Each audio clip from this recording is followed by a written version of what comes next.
రమణపేటలో గల అడబాల ట్రస్ట్ ఆధ్వర్యంలో ఇటీవల రాష్ట్ర స్థాయి పురస్కారాన్ని అందుకున్న జిల్లా సీనియర్ సిటిజన్స్ ఆర్గనైజేషన్ అధ్యక్షులు బుద్ధరా సత్యనారాయణ రాజును ఘనంగా సత్కరించారు. ఈ సందర్భంగా ఆర్గనైజేషన్ ప్రధాన కార్యదర్శి అడబాల రత్నప్రసాద్ మాట్లాడుతూ గత 15 సంవత్సరాలుగా జిల్లా సీనియర్ సిటిజన్స్ సంఘాన్ని ఉత్సాహంగా నిర్వహించిన బుద్ధరా సత్యనారాయణ రాజుకు రాష్ట్ర స్థాయి పురస్కారం లభించడం హర్షణీయమని అన్నారు.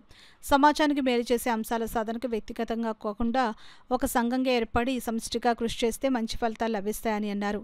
బుద్ధరాజు సత్యనారాయణ రాజు మాట్లాడుతూ వృద్ధుల ప్రయోజనాల కోసం పలు అంశాలతో కూడిన వినతి పత్రాన్ని రాష్ట్ర స్థాయి అధికారులకు అందజేశామని అన్నారు.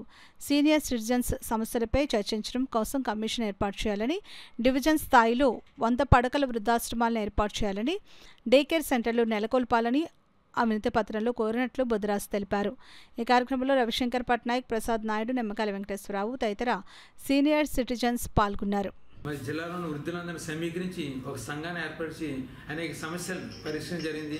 వేళ వృద్ధా పెన్షన్ 4,000 రూపాయలు అందిస్తున్నారంటే ప్రభుత్వం ఇటువంటి సంఘాలు ఇచ్చిన సూచన మేరకు ఆ విధంగా జరిగింది. అదేవిధంగా రాష్ట్ర స్థాయిలో అన్ని బస్సులను కూడా ఆర్టీసీ బస్సులు కూడా 20% రాయితీ కూడా కల్పించడానికి దానికి సంఘం చేసిన కృషి.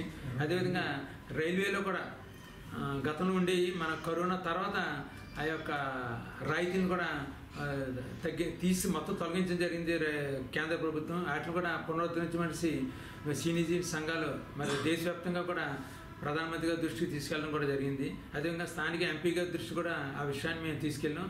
త్వరలోనే అది కూడా మరి సీనియర్ సిటిజన్ ప్రత్యేక రాయితీ వస్తుందనేసి మేము అందరం ఆశిస్తున్నాం.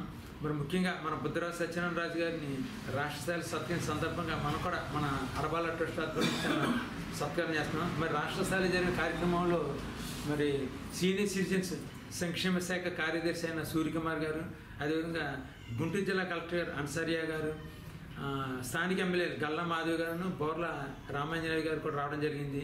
అదేవిధంగా మరి సీనియర్ సిటిజన్ సంఘానికి పెద్దలైన మన రామచంద్రరావు, అదే మూడూరు వెంకటేశ్వరరావు కూడా మరి వారందరూ కూడా పాల్గొని ఆయన మన బుద్ధరాజు సత్యనారాయణ చాలా ఘనంగా సత్కరించడం జరిగింది. అదే ఈ కార్యక్రమంలో మరి గ్రంథాలయ చైర్మన్ కోటేశ్వరరావు, అదేవిధంగా మరి సీనియర్ సిటిజన్ సంఘానికి మరి చైర్మన్ అయిన నారాయణస్వామి గారు కూడా పాల్గొని మన రాజుగారిని సత్కరించడం జరిగింది. వారికి మన జిల్లా సంఘం తరపున ఇటువంటి పురస్కారాన్ని అందజేసినందుకు ఆ పెద్దలందరూ కూడా మా కృతజ్ఞత తెలుపుతూ రాజుగారిని సత్కారం అందుకోసంగా కోరు. ఆరోగ్య సమస్యలోని ప్రతి జిల్లాలో గవర్నమెంట్ ఆసుపత్రి, పెద్ద ఆసుపత్రుల్లోని వృద్ధులకు ప్రత్యేకమైన లైన్లు ఏర్పాటు చేయాలని, అంతేకాకుండా వాళ్ళకి ప్రత్యేకమైన వైద్యం గురించి ప్రత్యేక వార్డులు కూడా నియమించాలని, మరి అదే కాకుండా తిరుపతి దేవస్థానంలో గతంలో మనందరం కూడా వెళ్తే అక్కడ ఒక అరగంటలో దర్శనం వెంటనే నమోదు చేసుకొని 60 సంవత్సరాలు నిండినటువంటి వృద్ధులకి 50 సంవత్సరాలు అర్ధాంగిని కూడా తీసుకుని వెళ్ళడానికి సౌకర్యం కలిగించారు. అదేవిధంగా దేవస్థానంలో అన్ని దేవస్థానాలకు కూడా అటువంటి సదుపాయాలు కలిగించాలని, మరి గతంలో రైల్వేలోని మరి స్త్రీలకు 50%, పురుషులకి 40% రాయితీ ఇవ్వడం జరిగేది. అది కరోనా తర్వాత తీశారు.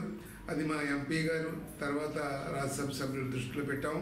అలాగే ప్రతి జిల్లాలోని కూడా అందరు ఎంపీలు కూడా వారు జిల్లాల నుంచి లెటర్స్ ఇప్పిస్తామని సమావేశంలో మరి తెలియపరచడం జరిగింది. అంతేకాకుండా మరి వృద్ధాశ్రమాలు చాలా ఆవశ్యకత ఏర్పడింది. మన రాష్ట్రంలోని మరి దేశంలోని అత్యధిక 80 వృద్ధాశ్రమాలకి మరి శాంక్షన్ జరిగింది. మరి ఒక్కొక్కటి మరి ప్రారంభం జరుగుతుంది. ఈ మధ్యనే పెద్దాపురంలో కూడా శంకుస్థాపన జరిగింది. అంతేకాకుండా మరి వృద్ధాశ్రమాలే కాకుండా డే కేర్ సెంటర్లు, అంటే ప్రజలంతా పిల్లలు ఉద్యోగాలకు వెళ్ళిపోవడం వల్ల వృద్ధులు ఒంటరి వాళ్ళు అయిపోతున్నారు. వారి గురించి డే కేర్ సెంటర్లో పగలంతా వాళ్ళు ఆహ్లాదకరమైన వాతావరణంలో రెస్ట్ తీసుకుంటే